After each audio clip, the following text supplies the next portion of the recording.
আমার জন্ম আর কি, আমার জন্ম দুপেটা জন্ম, আমি এই জায়গাটা পরিষ্কার হলো না। জন্ম যদি বাধ্যতা বা বাধ্যক বা এই জায়গাটা স্পষ্ট হচ্ছে না। আমার 1952 যদি বা বাধ্যতা থাকা, তবে আজকে এই বিপদ ভোটার, সম্ভবত এটা লিস্ট হতে পারে, ভোটার লিস্ট আমার বাবার নাম আছে, আমার মার নাম আছে, আমি প্রদীপ কর 1966, 1950, আমার 1980 মারা গেছে, মানে বাবা বা মায়ের মধ্যে কেউ হয়তো মারা গেছেন, এটা বলতে চাইছেন। তারপর বলছেন আমার জন্ম গ্রাম নদিয়া জেলায়, কোন গ্রাম সেটা বলেননি, মানে লেখা নেই। দলিল ছিল আরো অনেক অনেক কাগজ, আরো অনেক কাগজ বা কিছু, 4 বোন ভাই এনআরসি, এদের কি হবে, আমার এখন কি করব, এখন আর বলছে, তারপরে আর পড়া যাচ্ছে না। এবং এখানে একটা ইংরেজিতে কিছু একটা লেখা আছে, দেখো এটা কর বোঝা যাচ্ছে, এটা কি পি কর বা তার আগে কি কিছু লেখা? একদমই এই জায়গাটা ইংরেজিতে তিনি যেভাবে লিখেছেন, সাইন করেছেন, ক্লাস 3 এর পরে তিনি এই রকম ভাবে ইংরেজিতে সাইন করতে পারবেন কিনা, এইটা নিয়ে কিন্তু একটা প্রশ্ন থেকে যায়। পরপর যে কটা প্রশ্ন উঠছে ইন্দিরা, সেটা কিন্তু আমাদের ভাবাচ্ছে। তুমি জানো, তুমি যেটা বললে যে ওনার হাতের আঙুলগুলো কাটা, সেটা যদি একটু দেখিয়ে দেখাবো। হ্যাঁ, এই যে ওনার হাতের আঙুল নেই, যেটা আপনাদেরকে বলছিলাম যে ওনার হাতের আঙুল নেই, তাহলে উনি এটা লিখলেন কি করে? খুব স্পষ্ট দেখুন, হাতের আঙুলটা আমরা দেখাচ্ছি, ওনার হাতের আঙুল নেই, তাহলে কি করে উনি লিখলেন? সুতরাং যে 5টা প্রশ্ন আমরা শুরু করেছিলাম, সেটা হচ্ছে ওনার হাতের আঙুল নেই, তারপরে উনি লিখলেন কি করে, ইংরেজি শব্দগুলো, যিনি ক্লাস 3 পর্যন্ত পড়েছেন, তারপরে সেই ইংরেজি শব্দগুলো তিনি এভাবে দিলেন কি করে, এনআরসির কথাটা শেষ মুহূর্তে এইভাবে কেউ চিঠি লিখতে পারে কিনা, এবং একই সঙ্গে আরো যেটা উঠে আসছে, এই কাগজটা কোথায় ছিল। এবং একই সঙ্গে ইন্দিরা আরো একটা বিষয়, এই চিঠি থেকে কিন্তু, মানে যে চিঠিটা আপনাদের দেখালাম, সেই চিঠি থেকে কিন্তু কোনোভাবে এই বয়ানটা প্রমাণিত হচ্ছে না যে এনআরসির ভয়ে তিনি নিজেকে শেষ করেছেন, এনআরসির জন্য তিনি আতঙ্কে রয়েছেন, এই কথাটা কিন্তু প্রমাণিত হচ্ছে না, কারণ তার চিঠিতেও লেখা আছে 2002 2014 তে তার নাম রয়েছে। একদমই আমরা ওনার যে এনআরসি লিস্টে ওনার যে নাম ছিল, সেটাও একটু দেখানোর চেষ্টা করব। প্রদীপ করের যে ভোটার লিস্ট, এনআরসির যে তালিকা, সেই তালিকাটা একটু দেখানোর চেষ্টা করব। এটা সোশ্যাল মিডিয়ায় ভীষণ রকম ভাবে সামনেও এসেছে, সবাই কিন্তু শেয়ারও করছে, বিজেপির তরফ থেকেও শেয়ার করা হয়েছে। এবং আপনাদের আগে দেখিয়ে দিই, এই যে 2002 এর 135 পানিহাটি বিধানসভা নির্বাচন ক্ষেত্র, সবার নাম যেরকম ওইখানকার বাসিন্দা তাদের নাম রয়েছে, ঠিক সেই রকম ভাবে প্রদীপ করেরও নাম রয়েছে। শুধু প্রদীপ কর নয়, আমি যদি দেখি সাধনা কর, তপন কর, তাদেরও নাম রয়েছে, তারা হয়তো পরিবারের প্রদীপ করের ভাই, একদমই তপন কর প্রদীপ করের ভাই, চালান প্রদীপ কর, সেখানে প্রদীপ কর এবং তপন কর দুজনেই রয়েছেন। এবং কালকে অভিষেক ব্যানার্জি বলেছেন যে তপন কর, তারও শারীরিক অবস্থা খুব খারাপ, তার অপারেশন হয়েছে, হার্টের অবস্থা খুব খারাপ, বারবার সেন্সলেস হয়ে যাচ্ছিলেন। এবার দেখো, প্রদীপ কর, তাদেরও নাম রয়েছে, সুতরাং তারও ভয় পাওয়ার কিছু নেই। স্বপন বাবার নাম সুধীর কর। এবং আমরা যেরকম জানি যে নির্বাচনের যে এই যে ভোটার তালিকাগুলো যখন হয়, সাধারণত মানে আমাদের দর্শক যারা দেখছেন তারা বুঝতে পারবেন, আমাদের নাম, আমাদের পরিবারের লোকজনের নাম পুরো পরিবার ওয়াইজ হয়। এক পরিবারে কতজন রয়েছেন, কর পরিবারে 3 জন সেই সময় জীবিত ছিলেন বা 3 জনের নাম সেই সময় এনলিস্টেড ছিল, সেই 3 জনের নাম তুলে ধরা হয়েছে।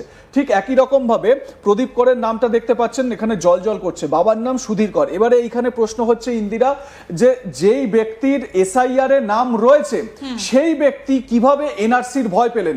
আরো একটা প্রশ্ন এখানে, যে এই এসআইআর যে লাগু হয়েছে বা চালু প্রক্রিয়া শুরু হয়েছে, এটা তো এসআইআর, স্পেশাল ইন্টেন্সিভ রিভিশন, এটাকে কি করে এনআরসি তে বলা হচ্ছে বা এনআরসি কে মানে এনআরসির ব্যাখ্যা দেওয়া হচ্ছে? আপনারা জানেন যে পার্থ ভৌমিক, যিনি ব্যারাকপুরের সাংসদ, তিনি পানিহাটিতে ওই প্রদীপ করের বাড়িতে যান, অভিষেক বন্দ্যোপাধ্যায়ের সঙ্গে ছিলেন গতকাল। তিনি বলছেন যে মমতা বন্দ্যোপাধ্যায় যে এনআরসির কথা বলেছিলেন, এসআইআর এর আড়ালে এনআরসি হচ্ছে আসল উদ্দেশ্য। এইবারে যদি এসআইআর হয়ে থাকে, মানে এসআইআর এর কাজটা হচ্ছে যেটা ঘোষিত, তাহলে সেটাকে এনআরসি বলে চালানো হচ্ছে কেন? এটা সবথেকে বড় প্রশ্ন। মানুষের মনে আতঙ্কটা সৃষ্টি করা হচ্ছে কেন? কোনো একজন জনপ্রতিনিধি তিনি কেন এটা বলছেন যে এটাকে এনআরসি করা হচ্ছে? এনআরসির ভয় কেন দেখানো হচ্ছে? স্বাভাবিকভাবে এই প্রশ্নগুলো কিন্তু উঠবে। মানুষ আতঙ্কে রয়েছেন। ইন্দিরা, শুধুমাত্র প্রদীপ কর নয়, আমরা জানি দিনহাটার একজন নাগরিক, ফলতার একজন নাগরিক, আরো অনেকগুলো নাম উঠে আসছে। এরকম তারা কিন্তু নিজেদেরকে শেষ করে দেওয়ার চেষ্টা করছে। রাজনীতিকরণের চেষ্টা হচ্ছে এই এসআইআর কে সামনে রেখে, এনআরসি কে প্রজেক্ট করে সুকৌশলী কি রাজনীতি করিয়ে নেওয়া হচ্ছে। এসআইআর আমরা জানি যে এটা হয়, নির্বাচন কমিশন এটা নির্দিষ্ট সময় অন্তর অন্তর এটা করে থাকেন, কারণ মৃত ভোটার বাদ দেওয়া, যাদের দু জায়গায় নাম রয়ে গেছে, যেমন অনেকে এক জায়গা থেকে আরেক জায়গায় চলে যান, অ্যাড্রেস চেঞ্জ হয়, সেগুলোকে তো একটা জায়গায় আনতে হয়। সেই কারণে এই এসআইআর এটা বারবার হয়ে থাকে, প্রত্যেকটা রাজ্যে এটা হয়। কিন্তু কেন এই বিষয়টাকে এনআরসির সঙ্গে গুলিয়ে দেওয়া হচ্ছে? তাহলে কি এর পেছনে অন্য কোনো কারণ রয়েছে? আমার জন্ম আর কি, আমার জনম দুপেটা জনম, আমি এই জায়গাটা পরিষ্কার হলো না। জনম যদি বাধ্যতা বা বাধ্যক বা এই জায়গাটা স্পষ্ট হচ্ছে না। আমার 1952 যদি বা বাধ্যতা থাকা, তবে আজকে এই বিপদ ভোটার, সম্ভবত এটা লিস্ট হতে পারে, ভোটার লিস্ট আমার বাবার নাম আছে, আমার মার নাম আছে, আমি প্রদীপ কর 1966, 1950, আমার 1980 মারা গেছে, মানে বাবা বা মায়ের মধ্যে কেউ হয়তো মারা গেছেন, এটা বলতে চাইছেন। তারপর বলছেন আমার জন্ম গ্রাম নদিয়া জেলায়, কোন গ্রাম সেটা বলেননি, মানে লেখা নেই। দলিল ছিল আরো অনেক কাগজ বা কিছু, 4 বোন ভাই, এনআরসি এদের কি হবে, আমার এখন কি করব, এখন আর বলছে, তারপরে আর পড়া যাচ্ছে না। এবং এখানে একটা ইংরেজিতে কিছু একটা লেখা আছে, দেখো, এটা কর বোঝা যাচ্ছে, এটা কি পি কর বা তার আগে কি কিছু লেখা? একদমই এই জায়গাটা ইংরেজিতে তিনি যেভাবে লিখেছেন, সাইন করেছেন, ক্লাস 3 এর পরে তিনি এই রকম ভাবে ইংরেজিতে সাইন করতে পারবেন কিনা, এইটা নিয়ে কিন্তু একটা প্রশ্ন থেকে যায়। পরপর যে কটা প্রশ্ন উঠছে ইন্দিরা, সেটা কিন্তু আমাদের ভাবাচ্ছে। তুমি যেটা বললে যে ওনার হাতের আঙুলগুলো কাটা, সেটা যদি একটু দেখিয়ে দেখাবো। হ্যাঁ, এই যে ওনার হাতের আঙুল নেই, যেটা আপনাদেরকে বলছিলাম যে ওনার হাতের আঙুল নেই, তাহলে উনি এটা লিখলেন কি করে?